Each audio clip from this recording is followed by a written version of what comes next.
Good morning. My name is John Rogers. I'm with the Division of Oil, Gas, and Mining, and we'd like to welcome you to our Uinta Basin Collaborative meeting. We appreciate you working with our schedule. As you'll note, we're a week earlier than we normally had planned.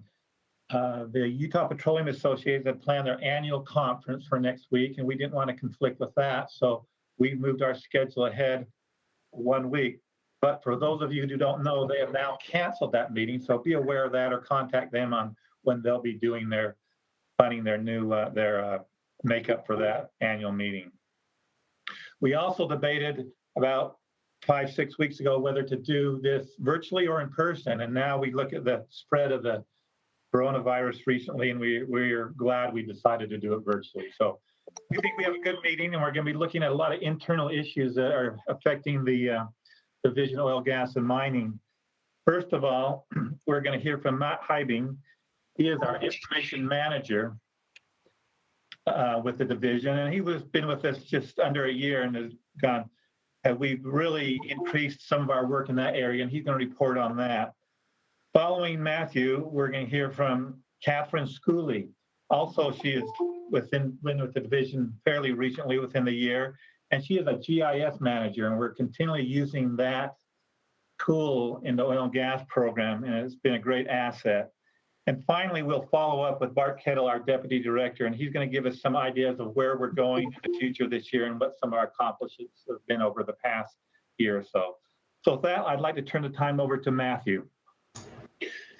Hi, John. Thanks for the intro. Let me share my screen with everyone.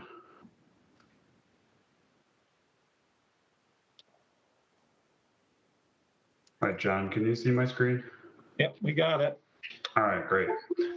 Well, hi, everyone. Like John said, my name is Matt Hybing. Today, I'll be giving you a short presentation about some of the data innovations and accomplishments that the division has gotten through in the past year.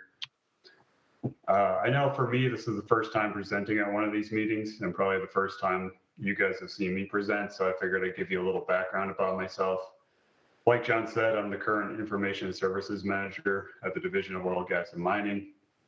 Prior to joining the division, I kind of have a traditional geology background, so I was a geologist with an international oil and gas company called Apache Corporation. I worked on a lot of different projects there, including divestitures in Oklahoma. I did some acquisitions in Texas, worked several basins, including the Midland, Delaware, Anadarko, and Gulf Coast regions. You can see some of that work in the top right here on my slide. Prior to joining Apache, I have a long educational history, like a lot of other geologists. I got a master's degree in geology from the University of Texas at El Paso. I have a bachelor's in geology from the University of Wisconsin-Oshkosh and an associate's in environmental science from UW-Sheboygan. You've probably noticed that I've moved quite a bit over the past 5 years, or more than 5 years, past 10 years or so. I started off in Wisconsin, which is my home state. From there, moved to Texas for school and work, and then moved between and within Texas and Oklahoma several times before making my latest move here to Utah. I've been real happy moving to Utah, happy to see the snow. It reminds me a little bit more of home. So today we're mostly really going to be talking about a project wish list that the division has. It was started back in 2017 by a previous employee. It has about probably close to 200 projects at this point. Several of them are in progress, but a lot of them are done, and we'll talk about this at the end of the presentation. The purpose of the list really is to document requested projects and maintenance items. We wanted to be able to track changes, updates, and prioritize each of the projects and organize them into the groups that you see on the right. And then this wish list also allows our partners within the division to see our direction and kind of vision that where we're headed. Now, as far as current projects, we have about 18 projects that are marked as in progress. 4 of these are being worked on by internal developers within the division. The 4 projects include a new well completion report in ePermit, which we're currently testing, and it's shown in the top right. I'll turn my cursor on. Up here, shown in the top right here, and we'll talk about this one in a little more detail shortly. We're also converting UIC Form 1 to an ePermit eForm format So we're making it electronic, and then we're building a casing review application. And the last one here is related to our website. I'm sure some of you guys use our website and have noticed that it's a little out of date. We're trying to bring it up to speed, make it look a little bit more like the rest of the divisions, and add some additional functionality that we can't give it right now. Now, outside of those 4 internal projects, we have 6 projects being worked on by outside developers. The 6 projects are shown here in a list. You can see they're organized by type and who's working on them, their status. I'm not going to go through all 6, but some of them include an idle well management program, which is shown here on the bottom left. This is a new application to help us work on orphan wells within the state. We're completing well inspection priority improvements, building a new bond review module. We're adding notifications to our new dashboard application, which I'll also be showing you here shortly. And then we're adding new improvements to our main piece of software called RBDMS, which is shown here. This is the piece of software that almost everyone within the division uses. It gets the most attention, and you'll notice that on some of the graphs that I'll be showing you.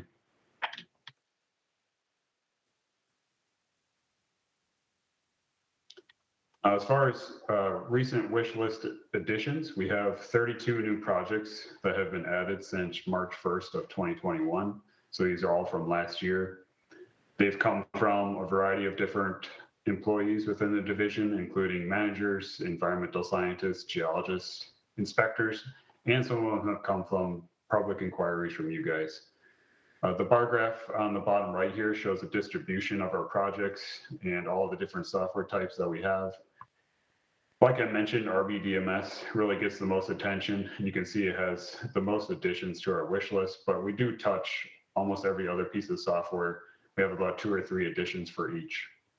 And some of the additions, I'll get into a little more detail here shortly, but some of them include giving users the option to download LES files from our website. We're updating a UIC search report in our RBDMS software, moving some production data around, and updating our board order page with some new tutorials to help everyone find their way around that page. Now, as far as recently completed projects, we've completed 8 projects in 2021. Several of these were quite large. Some of them were smaller and just didn't get on the list because we completed them in a day or 2. But the bigger ones really provided some technical advancements for our division. One of them that we use here at the division, and it's publicly available to you guys, is on our Data Explorer application. Now you can go in, search for a facility using the search bar on the left-hand side here, type in your facility name and download the facility file and just view it online. Previously, this wasn't possible, so this is a new feature that we have on our Data Explorer application. Another project, kind of a smaller one, it did get on the list, but it wasn't quite as big as Data Explorer. I just call it converting well stat reports to digital format. The problem here was we had about 20 years worth of monthly well statistics reports in paper format, and each report has one PDF per month, so there's quite a few to go through here. Normally, someone would go into these PDFs and hand copy them from paper into our database. Our solution to the problem here was to work with some of our internal developers and come up with some Python scripts to extract this text from the PDFs and then automatically import it into our database. So now this process is pretty much automated, and we don't really have anyone working on it anymore. It saved us several hours moving this data into our database versus someone typing it in manually. I think this workflow really is a good example of why we need more automated electronic forms, just to save ourselves time and save you guys time, which leads me to our next project, which is the well completion report. This report is being tested by the division right now, and we're hoping to probably release it this year. It's going to allow operators to go into our e-permit application and submit their well completion reports electronically. This should really help us alleviate some data entry errors and help with processing time, both on your end and ours. The screenshots in the center of the slide here are just 3 screenshots that I took from the program. There are several more pages that you have to go through to complete your well completion report, but in general, it's similar to the rest of ePermit. You go in, you enter your data, it checks your data along the way and kind of prompts you as you go through it. And then once you're done, you submit it, and then we can look at it, everything electronically. The next project that we're working on is an operator change application. This one should really help us speed up processing time. Right now, it's mostly done through paper, and we'd like to convert that all to electronic. Now, the next one I'm going to talk about is Data Explorer. I mentioned this as a publicly available piece of software. It's on our website right now. It's a GIS-like map with the ability to cycle on and off different layers, including board orders. We have plugged wells, P&A'd wells, production wells. You can look at satellite imagery on here, or just street map. On the left-hand side, you can use the comprehensive search bar to search for specific well names, operators. You can look for specific areas in Utah. And then you can get an output of this data in an Excel format. You can download what you're looking at here, or just look at it through Data Explorer. You can look at the wells on the map. They'll highlight whatever your search comes up with. It'll show on the map. And then the last thing in Data Explorer is the ability to use the report function. So you can go on the top right, you can look at APDs. We recently added some new functionality there, which is posted on our website. So give that a try when you have a chance. You can search for wells, surface facilities. In this case, I'm just searching for an example operator here, going to see what kind of wells they have. You get an Excel format similar to the other search, and you can download facility files or well files. In this case, I'm downloading the well file from Data Explorer. Comes up as a PDF, and you can take a look at it. So we have multiple places where you can download these different files. Data Explorer is just one of them. So the next piece of software that we recently released was a new dashboard. The new dashboard was really built for the division and it shows real-time information with the goal of making more informed decisions based off the data that we collect every day.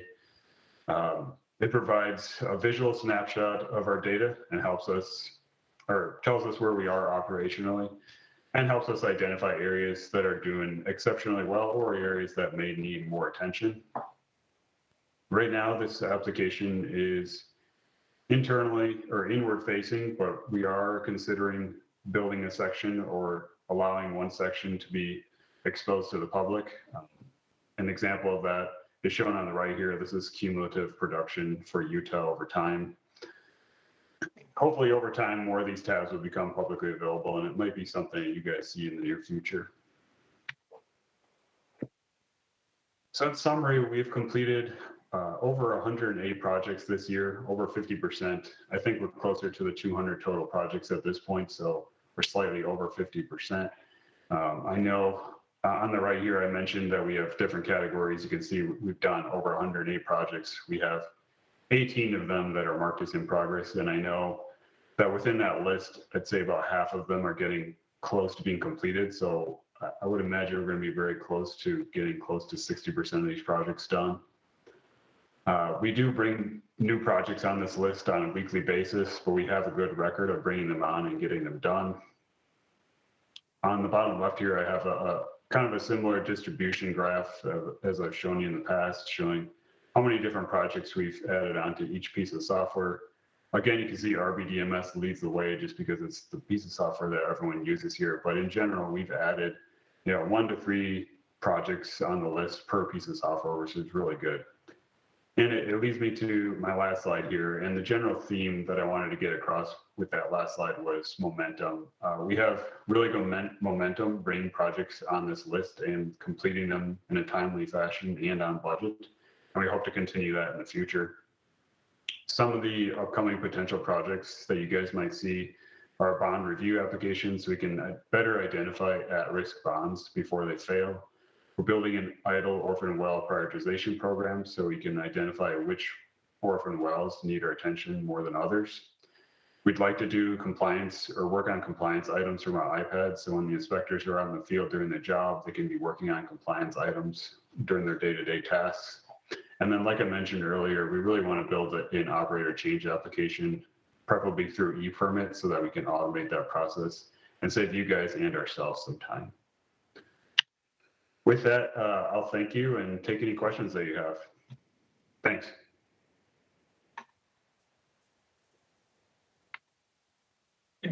Any questions for Matt?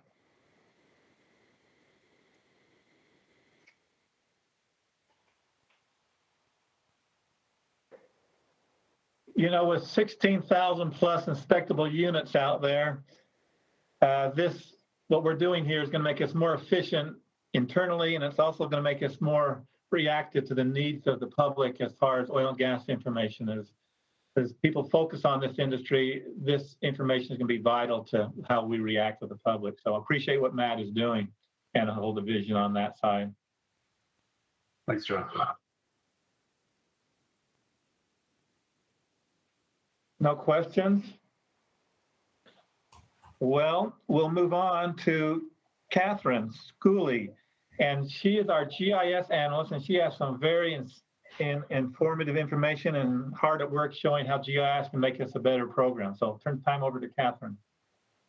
Hi, John. Thanks for the introduction. So yeah, like you said, my name's Catherine, or I usually go by Kat, and I'm a GIS analyst with the Division of Oil, Gas, and Mining. Just a quick background, I got both of my bachelor's and my master's from Utah State University, and did some time with South Dakota's State Game Fish and Parks before I got here. I'm going to go ahead and share my screen here.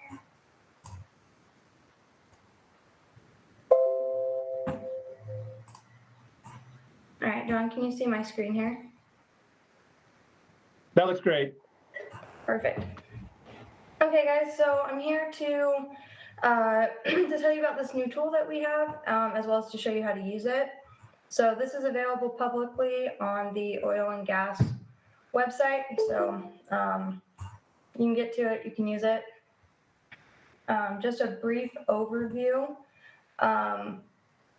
So the reason I created this map was because I wanted to see how the Utah oil and gas industry had changed across the state throughout time, but I also wanted to kind of highlight the ways that the oil and gas industry has contributed to Utah's economy. So when you first open this map, you'll notice in the right-hand corner up here, there's this information box with some statistics. Down at the bottom, there's this time slider, runs from 1970 until 2020. And when you first open the map, there's this information box. So when you come back to this later on your own, it's just a nice little reminder of all of the functionality that this has.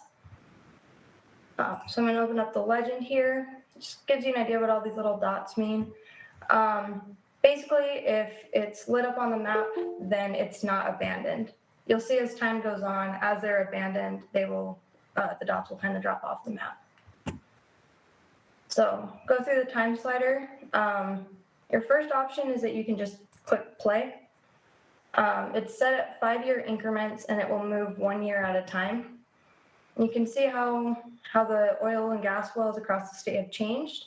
You also see how these statistics up here automatically change based on your time period.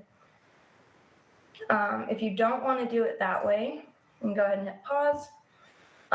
You can change your time period. So if you only wanted a couple years, or if you wanted a whole decade, you can set that manually. And then you can also move where this bar is. So if you have a specific time period in mind, you can set it. You don't just have to click play. So I'm going to choose between 2000 and 2010. And we'll look at the statistics up here. So between 2000 and 2010, the oil and gas industry in Utah had 13,238 oil and gas wells. So once again, that means just not abandoned wells. Added an average of $650.4 million to Utah's gross domestic product per year. Pretty hefty amount. Employed 12,548 full and part-time employees. So I want to point out that these are just the employees that were hired by the oil and gas companies. So when you fill out your census, they ask you what industry you're in. So these are just the people who would have checked the box oil and gas extraction. So this doesn't include any of like your government. This doesn't include anybody at the Utah Division of Oil, Gas, and Mining. This doesn't include any of your like independent contractors that maybe the oil and gas would have hired, like engineers or transportation professionals. So there's actually, this number is actually higher to those who have employment because of the oil and gas industry. That just happens to be who's directly employed. Paid employees, $26.34 on average. This number is adjusted for inflation. And I'll point out with this one that this is just your production, non-supervisory staff. So this isn't like CEOs, this isn't senior management, this is just boots on the ground, what their average wage is. And then these two stats down here are probably my favorite stats. So the Utah State and Institutional Trust Lands Administration, better known as SITLA, like you guys probably know, they own land all across the state, and they get money from like oil and gas companies, timber companies, mining companies, to use their land. And then SITLA takes this money and does some really important stuff with it. Just to name a few of their beneficiaries, they fund Utah State University, which is where I'm from. They help out the School of the Deaf, School of the Blind, Miners Hospital. So some really important stuff in education and healthcare that they're part of. And so the oil and gas industry in Utah between 2000 and 2010 contributed an average of $56.7 million to SITLA. And in that time period was responsible for roughly 58.1% of their total gross revenue. So that's a huge chunk of their revenue. And I just thought it was really cool how the oil and gas industry, how much they contributed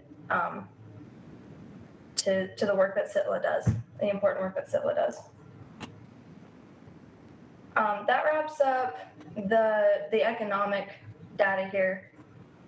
But if you go down this side here, we've got some production data as well. So we have crude oil production, and this is all from 1970 until present, so the same time period as this time slider. We have crude oil reserves and natural gas reserves. So these graphs are also interactive.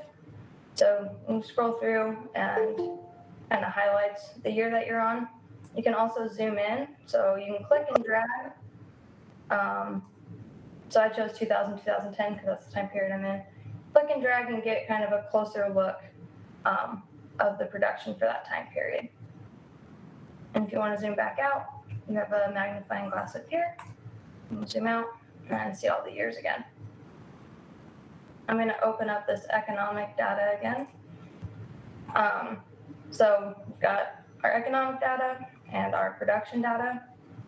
And that's kind of the meat and potatoes of this web map application. But there's a couple other things it does. If you zoom in, you can click on a county. And for whatever time period you're in, it will tell you how many active wells, so not abandoned wells, were in that county.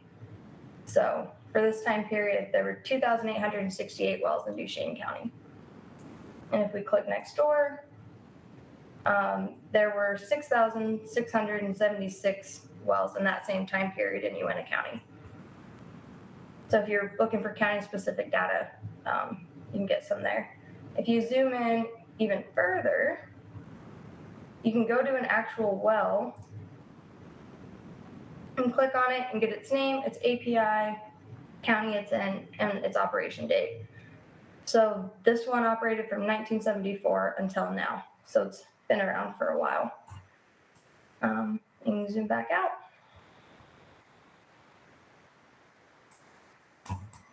out. So that's how this web application works. So it is publicly available on our website. I think it's a great way to show how the oil and gas industry has changed throughout time And I think it's a nice, clean way to look at some pretty complicated economic data to show the oil and gas industry's contributions to Utah. And with that, I'll say thank you and open it up to any questions that you guys might have.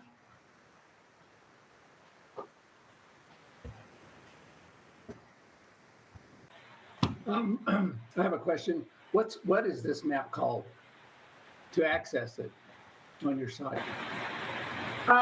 So if you go to the actual oil and gas page here, it's called the interactive map. It's right here on our homepage, but it's also in map resources. Utah Oil and Gas interactive map. All right, thank you. Can you send us all a link to that, Jean, from after this meeting so we can have direct access? Yes, we can do that. I'm going to throw it in the chat for everybody.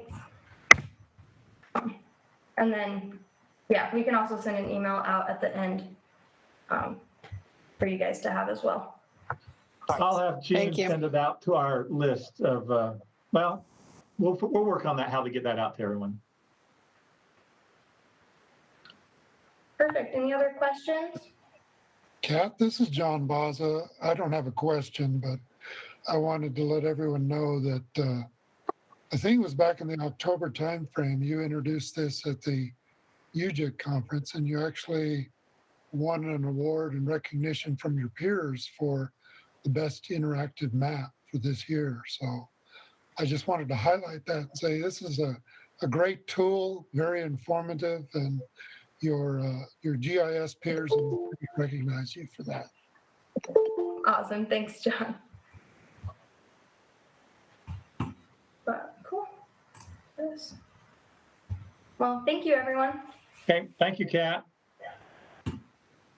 Pretty impressive tool. A lot of times we get questions from either county commissioners, legislators, just public, and this information is going to make it a lot easier to find in a lot quicker manner. So it's impressive. Thank you, Kat.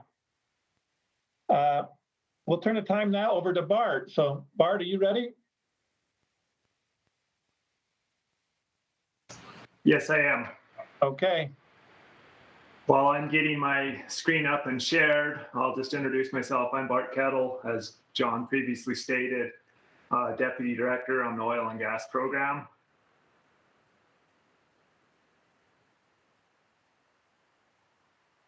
Okay, and just for verification to make sure that my screen is, in fact, shared at this point. I'm seeing it, Bart. Okay, perfect.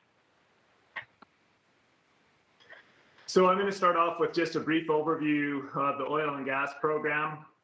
The oil and gas program is located in 3 offices, the main office in Salt Lake, and then 2 field offices in Price and Vernal. We comprise of 26 staff, 3 new in 2021. And if you try to kind of just lump all the many things that the program does, you can think of us as sort of 3 legs on a stool. There's an inspection and enforcement leg, there's a permitting leg, and then there's also a data management leg to the program. And while I may be a little bit biased in this statement, I think we have some of the best staff there is. As we all know, there's been a couple of interesting years that have passed us recently. Who knows? We may be in for some more interesting times ahead.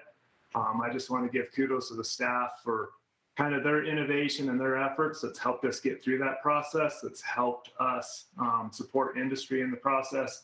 And while we've had a few struggles keeping things done, I think we're pretty proud as a whole of how we've been able to maintain our work process with essentially no interruptions. So kudos to the staff. Okay, so I want to start out by talking about wells in the state of Utah and really start with the pie chart on the left. And this just shows wells in the state of Utah by lease type. And for those of you that are wondering, this just represents wells that are not plugged. So there's various statuses in there, but this is what wells that you should consider as kind of being active in the current sense. And so the majority of the wells in the state, of course, are federal lease type. And what I really want to draw your attention to is the small red sliver at the top that's just labeled moldable. And if your eyes are starting to wane like mine are a little bit, it's even hard to see that red sliver. But this is significant and will continue to be significant as we discuss. So moldable lease type, it's kind of what it sounds like. As we're moving to more long lateral wells, most well bores will have more than one lease type within them, and they're characterized by the mobile lease type. So if we can move our attention over to the pie chart on the right, we can see as a whole, it's fairly similar to the existing wells, and that's our approved permits, with two kind of noteworthy changes. The number of approved permits that are to explore fee minerals is increasing. And then, of course, the number of the percentage of approved permits that will explore multiple mineral lease types has expanded dramatically. So, it's gone from less than 1%, just 0.2% of the wells in the state currently are mobile lease type, to our approved permits is at 6.8%. So I'm going to pause for just a second, take a look at the chart on the right, and then I'm going to go on to another one and show some of the changes that we're starting to see. Okay, and so the next pie chart is the new permits we've received, permits that haven't been approved. And if you looked at those previous pie charts, it's dramatic differences. The number of multiple mineral wells that are being submitted is actually very, very significant now. Nearly a quarter of the applications for permit to drill we're receiving. And of course, the number of fee lease type APDs that have been submitted is also increasing dramatically to 33%, with some decline on federal type leases and a fairly significant decline in state leases recently. The graph on the right just shows the APD submitted in 2021 and how many were submitted by month. I think that was one of the questions I anticipated in this presentation. Is there any clear trend? And no, there's really not. We got a spike in APDs being submitted mid-summer. We kind of thought we may see quite a few. It was followed by a downturn. And so as a year, we've just kind of been fairly consistent in the number of APDs being submitted if we're on a trend line, but a lot of peaks and valleys in it over time. So the next thing I want to move on to is drilling activity. I've included the definition of spud in there, just in case there's somebody that's not familiar with spud. It's essentially when a well started to drill, kind of a industry term. So just in case there's any question what this spudded business on all these graphs means. So the first thing is the number of wells spudded in 2021 is the highest we've seen since 2014. And you can see there's a little fluctuation over time, but 2021's up considerably. I chose this time period from 2015 to current very purposely. This kind of represents when drilling activity in the state started to switch from vertical well bores to more of directional, and specifically a lot of horizontal well bores. So if we look at that era, what we see is this last year, we had as many wells being started to be drilled this past year as any time in that period. We also note that in 2020, we had as few wells as we've had spudded over that entire time period. And it kind of reflects some of the impacts that COVID had on the industry. So next, I would like to move on to a graph that compares the number of applications for permit to drill versus the number of spuds in a given year. And generally, if you look at this graph over time, you see that when the number of wells being started to drill, spudded is up. The number of APDs being submitted is also up. And when they're down, they're generally both down. But there's one real noteworthy exception I want to point your attention to. And that's this past year, where the number of APDs submitted is barely higher than the number of wells spudded. Exactly what that means is a little unclear at this point. I think for us as a regulatory group, what I'm interpreting into it is we probably are going to have more applications for permit to drill submitted in the future years, just because inventory of companies is down a little bit. And then a final graph just to answer the question, is there any trend in the wells being spudded? Not really. They're up and down depending on the month, maybe elevating through the middle of the year, but no real discernible trend to the naked eye. You'd have to obviously plug it into the graph to get some discernible trend. So now I want to go into production. We'll start with oil production. As you can see in the graph at the right, production over the previous 10 years has been up and down. It's primarily been driven by price. So as a whole in the state, we probably see somewhat elevated production over that time, but it definitely fluctuates. In our top counties, Duchesne, Uinta, San Juan, probably Sevier will surprise some people as being number 4 in Summit. I'd hope to actually get a graph in here that showed what percent the counties produce, but I ran a little short on time. I will tell you this much, it's very top heavy. So Duchesne County produces the majority of the oil in the state. And of course, the last 2 counties are fairly small in comparison. So one of the questions that likely will come up is well, what has recent oil production been like? What's going on there? There's a 10-year outlook, and what has it been recently? So I included the year prior to 2020, just to kind of give you a little feel of a baseline. And then 2020, of course, being the year that society as a whole had COVID implications. And I left May of 2020 in on this graph as well, because as some of you may recall, that's when prices were hit the hardest. In fact, through that span of time, we even seen 1 day of a negative commodity. And we really see production kind of correlate to that in the state, where May 2020 is our worst. We start to climb out of it. I think it's really interesting here at the end, the last reported months we have are up considerably. Obviously, we're hoping that that trend continues, but we'll have to wait and see exactly what happens there. Now I want to switch to natural gas production.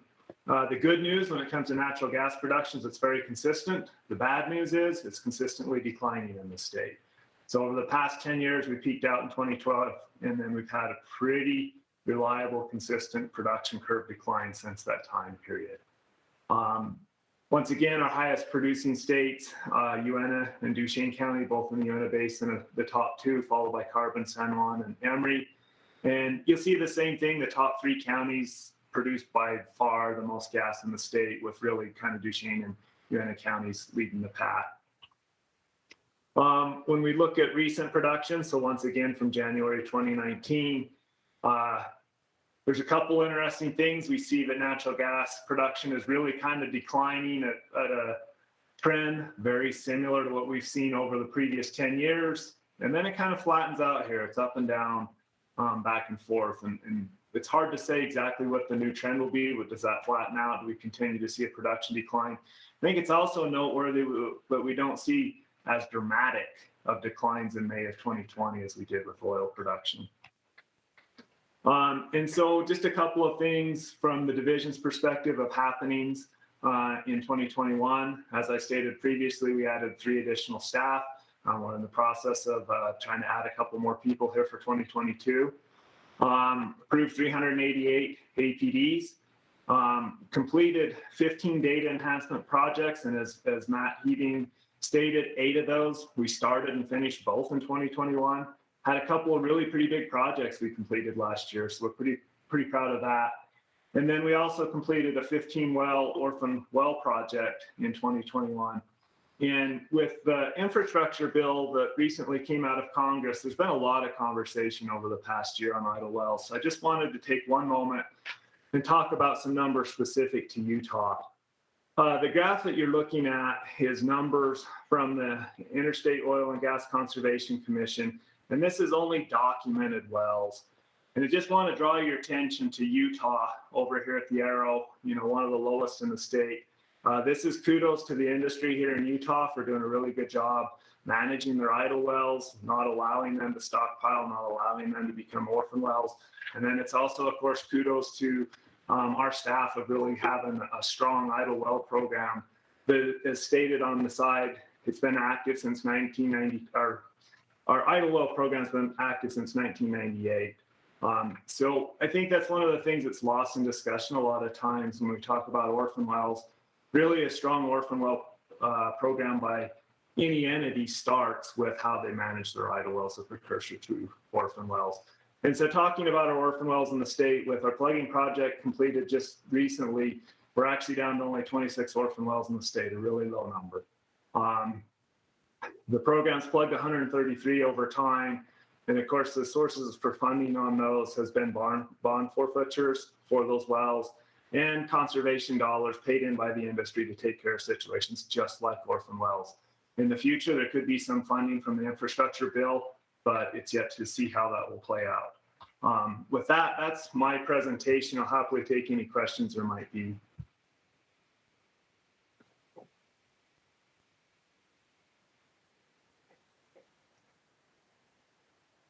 Any questions for Bart?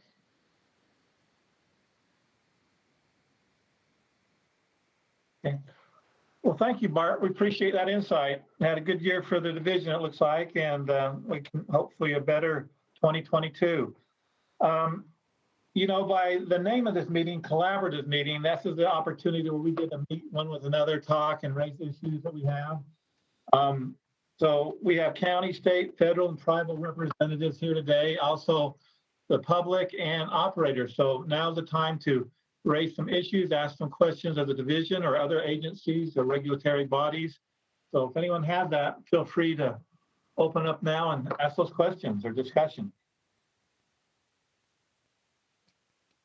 John, this is Bart. I have actually one that I wouldn't mind starting out with if, I mean, I'll just start the discussion out, but I think probably pertinent to this group, December 14th, the Surface Transportation Board selected a route for the Uinta Basin Railway. If there's anybody that has like any updates or maybe would be willing to speak on that for a moment, I think that would be both informative and interesting.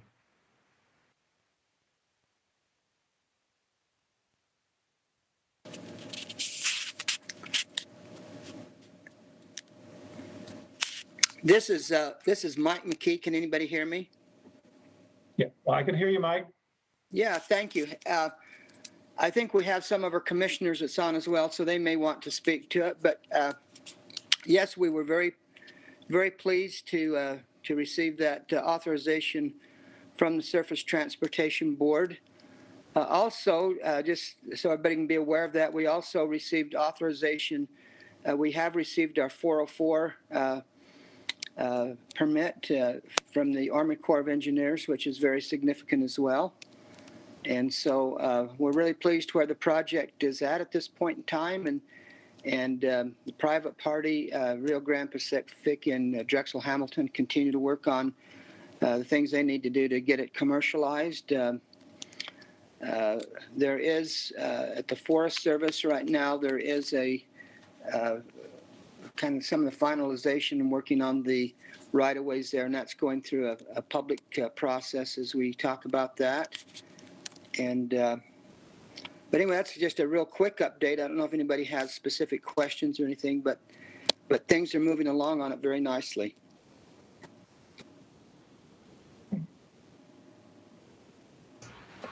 Can you give us more of a timeline of when they plan to start construction or actually working on it?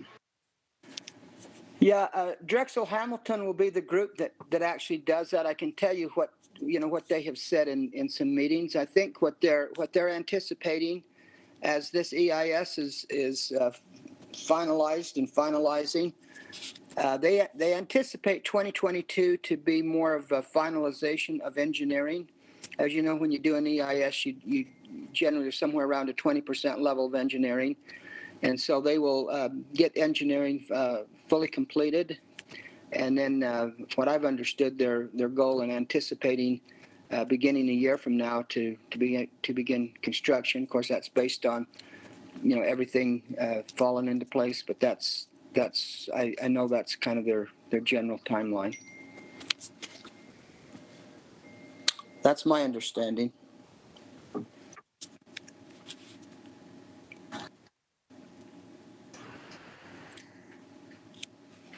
Thank you, Mike. I appreciate you giving an update kind of impromptu without a whole lot of warning. You bet. Thank you. I don't know, like I say, if you were looking for more detailed information, we can do that. But I was trying to be respectful of time and just kind of bottom line. That's kind of what I was doing. Thank you.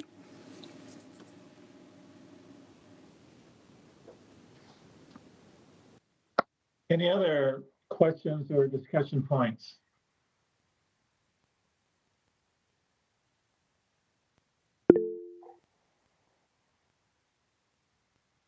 Matt, you're muted. Sorry about that. Hey, everyone, Matt Anderson here with the Office of Energy Development. Just want to give a quick update. We have a new team member named Dusty Monks. He is our oil and gas liaison. He lives in the basin. He's going to be working with elected officials, producers, and the community on all issues related to oil and gas. We're excited to have him on, and I'll have him jump on and introduce himself. Hey, thanks, Matt. I appreciate the opportunity to do a quick plug. I'm out here in the basin. I live out here in the basin, so I'm on the ground. I'm the eyes and ears, as Matt said, for the OED office. I'm putting my contact information in the chat. All my contact information is there. I'm looking forward to and anxious to meet with many of you and kind of start getting to work. I just started this week and ready to get going. So appreciate that.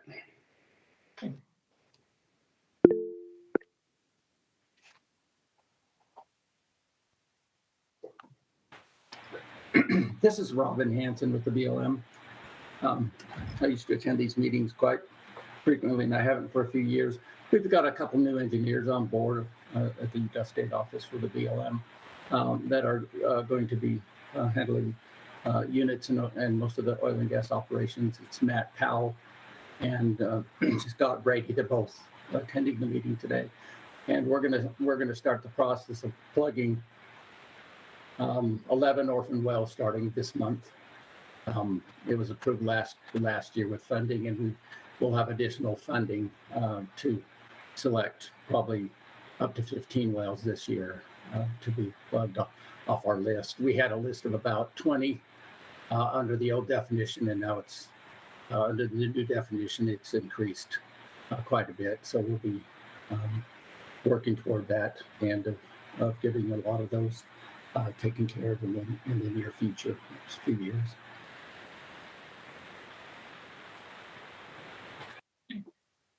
Thanks, Robin. Good information.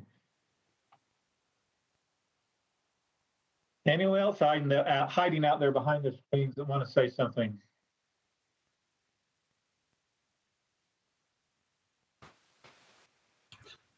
I think we have a comment in the chat.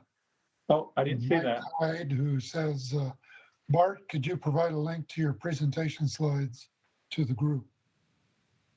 Yeah, I can do that.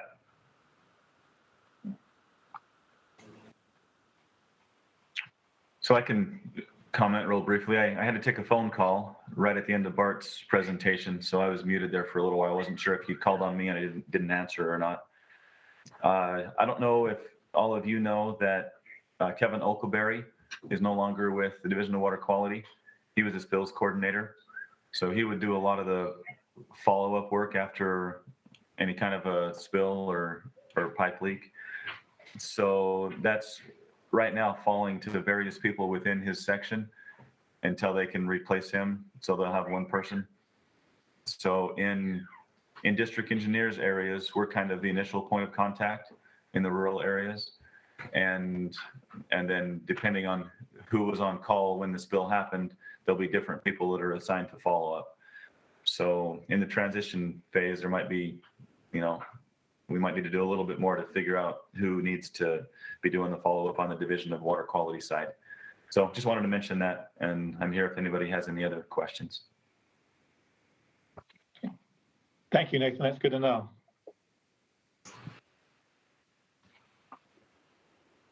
John, if there's no additional questions or comments, I was just going to follow up on one of the things you stated at the first of the call.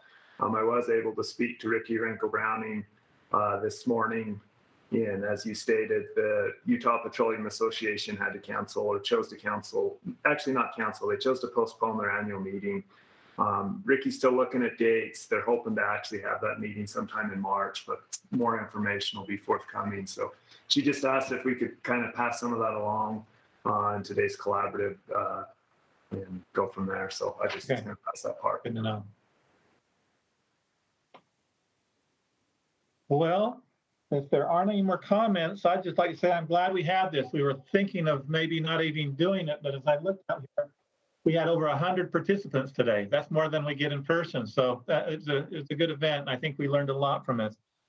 Our next meeting is planned for April 14th. And right now, who knows? We may be virtual, we may be in person, or most likely a hybrid of some sort, but we'll see what the next 3 months brings. Hopefully that will be a positive thing for all of us.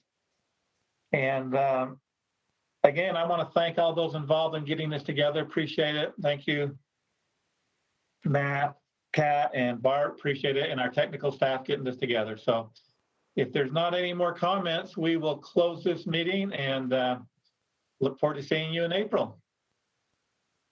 Thank you. Thanks a lot, John. Appreciate it.